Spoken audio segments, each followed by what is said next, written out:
ಹೇಳ್ತಾರೆ ಪಕ್ಷದಲ್ಲಿ ಸಮಾನತೆ ಇಲ್ಲ, ಬಿಜೆಪಿ ಮತ್ತೆ ಜೆಡಿಎಸ್ ನಡುವೆ ಸಮಾನತೆ ಇಲ್ಲ ಅಂತ ಹೇಳ್ತಾರೆ. ಏನು ಇದು ನಿಜ ಅನ್ಸುತ್ತೆ? ನಮ್ಮ ಹಾಗೂ ಭಾರತೀಯ ಜನತಾ ಪಾರ್ಟಿಯ ಕೇಂದ್ರ ನಾಯಕರು, ರಾಜ್ಯ ನಾಯಕರು ಒಂದೆಜ್ಜೆ ಮುಂದೋಗಿ ಎರಡೂ ಪಕ್ಷದ ಕಾರ್ಯಕರ್ತ ಬಂಧುಗಳ ಸಮ್ಮಿಲನ ಕಳೆದ ಲೋಕಸಭಾ ಚುನಾವಣೆಯ ಫಲಿತಾಂಶ ನೋಡಿದ್ರೆ ಎಲ್ರಿಗೂ ಅರ್ಥ ಆಗ್ತದೆ. ಈ ರಾಜ್ಯದ ಜನತೆನೂ ಈ ಒಂದು ಮಿತ್ರತ್ವವನ್ನು ಒಪ್ಪಿದ್ದಾರೆ. ನಾವು ಕೂಡ ನಮ್ಮಲ್ಲಿ ಯಾವುದೇ ರೀತಿ ಬಿರುಕಾಗಲಿ, ಯಾವುದೇ ರೀತಿ ಅಪಸ್ವರಗಳಿಗೆ ಅವಕಾಶ ಮಾಡಿಕೊಡ್ತಕ್ಕಂಥ ಪ್ರಶ್ನೆ ಇಲ್ಲ. ಸಮನ್ವಯತೆಯ ದೃಷ್ಟಿಯಿಂದ ಒಂದು ಕೋಆರ್ಡಿನೇಷನ್ ಕಮಿಟಿ ಆಗಬೇಕು ಅಂತಕ್ಕಂಥದ್ದು ಈಗಾಗಲೇ ಎರಡೂ ಪಕ್ಷದ ನಾಯಕರುಗಳು ಕೂತು ಚರ್ಚೆ ಮಾಡ್ತಾ ಇದ್ದಾರೆ.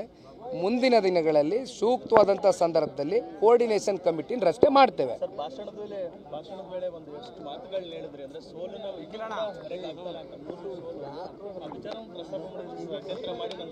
ಅಲ್ಲಪ್ಪ ನೋಡಿ, 3 ಸೋಲು ನನ್ನ ರಾಜಕಾರಣದ ಜೀವನದಲ್ಲಿ ಒಂದು ಪರಿಪಕ್ವವಾಗಿ ನಾನು ಯಾವ ರೀತಿ ಹೆಜ್ಜೆಯನ್ನು ಇಡಬೇಕು ಅಂತಕ್ಕಂಥದ್ದಕ್ಕೆ ಇವತ್ತು ಆ 3 ಸೋಲು ನನಗೆ ಪಾಠ ಕಲಿಸಿದೆ ಕಣಪ್ಪ. ನಾನೇನು ಇಲ್ಲೇನೋ ಆ 3 ಸೋಲನ್ನ ಇಟ್ಕೊಂಡು ತಲೆಯಲ್ಲಿ ಇಟ್ಕೊಂಡು ಚಿಂತೆ ಮಾಡ್ತಕ್ಕಂಥ ವ್ಯಕ್ತಿ ಅಲ್ಲ. ನನ್ನಲ್ಲಿ ಸ್ಪಷ್ಟತೆ ಇದೆ. ರಾಜ್ಯದ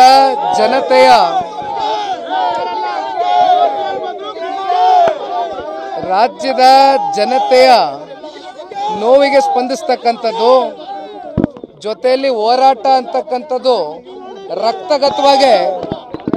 ರಕ್ತಗತವಾಗಿ ಸನ್ಮಾನ್ಯ ದೇವೇಗೌಡರು ಸಾಹೇಬರು ನಮ್ಮ ಪಕ್ಷದ ಕಾರ್ಯಕರ್ತರಿಗೆ ರಕ್ತಗತವಾಗಿ ರೂಢಿಸಿದ್ದಾರೆ ಸನ್ಮಾನ್ಯ ದೇವೇಗೌಡರು ಸಾಹೇಬರು.